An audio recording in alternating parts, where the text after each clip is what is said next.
Urutan 9 manusia yang harus diutamakan. Jika kita mampu mengamalkannya dengan baik, maka rizki akan mudah, lancar, deras. Hartanya akan banyak, uangnya banyak, menjadi orang yang kaya raya, hidup mulia, bahagia dan barokah. 9 manusia itu, yang pertama adalah Rasulullah SAW. Yang kedua adalah guru tahkim. Yang ketiga guru tabarruk. Yang keempat ibu kandung. Yang kelima bapak kandung. Yang keenam orang tua asuh jika ada. Yang ketujuh saudara kandung. Yang kedelapan paman dan bibi dari saudara ibu maupun saudara ayah. Yang kesembilan mertua. Maka perhatikanlah bagaimana cara kita mengurutkan 9 manusia ini agar rezeki kita mudah, lancar, deras, harta kita banyak, uang kita banyak, menjadi orang yang kaya raya, hidupnya bahagia, sejahtera, mulia dan barokah dunia maupun akhirat. Assalamualaikum warahmatullahi wabarakatuh. Bismillah walhamdulillah wassalatu wassalamu ala rasulillah Sayyidina wa maulana Muhammadin ibni Abdillah wa ala alihi wa sahbihi wa mawalah wa la hawla wa la quwwata illa billah, amma ba'd. Saudaraku kaum muslimin wal muslimat rahimakumullah, wa bil khusus saudara-saudara kami para pecinta dan subscriber channel YouTube Al-Mu'alim Center dimanapun berada, yang tidak lupa dan tidak bosan-bosannya senantiasa kami doakan semoga Allah Azza wa Jalla memberikan kesehatan, sehat walafiat lahir dan batin. Semoga Allah Jalla Jalaluh memberikan rizki yang melimpah ruah, harta yang barokah, menjadikan anak-anaknya anak-anak yang soleh dan solihah, dzurriyyahnya dzurriyyah yang thayyibah, hidupnya sukses, bahagia dan selamat di dunia dan di akhirat. Amin amin Allahumma amin. Saudaraku kaum muslimin wal muslimat rahimakumullah, jika kita menjadi seorang laki-laki, ini laki-laki loh ya, kalau perempuan nanti beda. Jadi perempuan dan laki-laki berbeda. Kalau kita ini menjadi laki-laki, maka kita harus mampu mengurutkan 9 manusia ini sesuai dengan urutannya. Jika dibolak-balik kita menjadi orang yang dolim. Dolim artinya orang yang tidak adil, yang aniaya. 9 manusia tersebut harus kita urutkan di dalam keutamaannya. Mengutamakan manusia yang pertama adalah Rasulullah SAW. Jika Rasulullah SAW perintah, maka harus kita utamakan perintah Rasulullah. Jika Rasulullah SAW melarang, maka kita harus utamakan larangan Rasulullah. Misalnya Rasulullah perintah misalnya ke selatan, orang tua perintah ke timur misalnya atau ke utara, maka kita harus mendahulukan perintah Rasulullah. Ini dalam urusan perintah dan larangan, bukan urusan memberikan nafkah atau memberikan harta loh ya. Ini urusan kita mematuhinya, mengutamakan perintah dan larangannya. Yang harus kita utamakan pertama adalah Rasulullah SAW. Yang harus kita cintai lebih dari segalanya, itu adalah Rasulullah SAW. Kemudian tingkatan yang kedua yaitu guru tahkim. Guru tahkim berbeda dengan guru tabarruk. Ada 2 jenis guru. Yang pertama adalah guru tahkim. Guru tahkim adalah guru yang mendidik jasmaniyah dan rohaniyah kita, lahir maupun batin. Guru yang benar-benar kita jadikan sandaran sebagai guru ma'rifat. Ini guru tahkim. Nah, guru tahkim itu hendaklah satu. Nanti kalau sudah wafat pindah ke guru tahkim yang satu lagi. Tetapi harus satu. Kalau guru tahkim lebih dari satu maka membingungkan.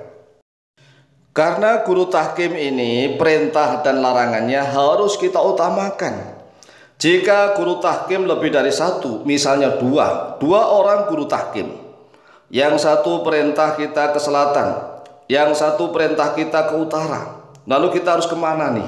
Harus ke selatan atau ke utara? Oleh sebab itulah guru tahkim maka hendaklah satu saja. Guru tahkim kita ini menyerahkan segala hukum lahiriah maupun batiniah kita, menyerahkan segala hukum diri kita kepada guru tahkim. Hakama yuhakimu tahkiman. Kemudian yang ketiga guru tabarruk. Nah, kalau guru tabarruk ini hendaklah sebanyak-banyaknya. Guru tabarruk di mana ada ulama yang alim, ada ustadz yang alim, ada kiai yang alim, yang faqih, yang zuhud, yang waraq. Maka kita datangi, kita berguru kepada beliau, tabarrukan. tabarukan kepada beliau. Guru tabaruk bisa sebanyak-banyaknya. Nah, bagaimana kalau seandainya ada guru tabaruk perintah misalnya berbeda dengan perintah guru tahkim? Mana yang harus kita utamakan? Ya, kita harus mengutamakan perintah guru tahkim. Guru tahkim ini sudah kita menghukumkan diri kita kepada beliau, hukum lahir maupun batin. Jadi kalau misalnya perintah guru tabaruk dengan perintah guru tahkim berbeda, sekali lagi kita harus mengutamakan perintah guru tahkim. Ini sebagai seorang laki-laki harus tahu nih ya. Nah, kalau sebagai seorang perempuan yang sudah memiliki istri, memiliki suami, perempuan yang sudah memiliki suami, maka manusia paling pertama yang harus diutamakan adalah tetap Rasulullah SAW. Tetapi yang kedua bukan guru tahkim, bukan guru tabaruk, tetapi suaminya sendiri. Coba bayangkan nih, seorang istri itu yang pertama tetap Allah dan Rasulullah. Nah, kalau Allah ini kan bukan tergolong makhluk, Allah pencipta, jadi nggak usah kita bahas dulu nih. Allah maha segala-galanya. Karena semua hubungan kita kepada 9 manusia ini standarnya harus karena Allah. Standarnya harus karena Allah. Nah, kalau seorang istri setelah Rasulullah SAW yang harus dia cintai lebih dari segala-galanya dan harus dia hormati, dia taati, maka yang kedua adalah suaminya sendiri. Suami sendiri itu mengalahkan segala-galanya. Mengalahkan orang tua, mengalahkan guru, mengalahkan siapapun, ya. Kecuali Rasulullah, karena Rasulullah ini adalah nomor 1. Kemudian yang kedua adalah suami, itu bagi seorang istri.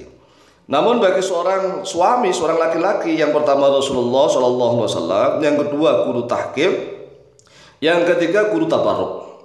Nah, Rasulullah SAW sudah wafat, berarti bagi sang suami harus mencari guru tahkim nih. Guru tahkim yang membimbing rohaninya dia agar dia betul-betul mengenal Allah dan dekat kepada Allah Jalla Jalaluhu. Kemudian perbanyak guru tabaruk sebanyak-banyaknya dimanapun. Kemudian kenapa guru tahkim dan guru tabaruk ini derajatnya harus diutamakan melebihi ibu kandung?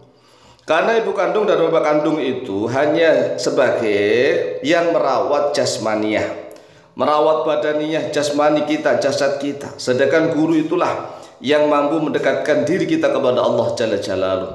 Maka guru harus diutamakan. Kemudian setelah guru adalah ibu kandung. Ibu ini derajatnya di atas ayah.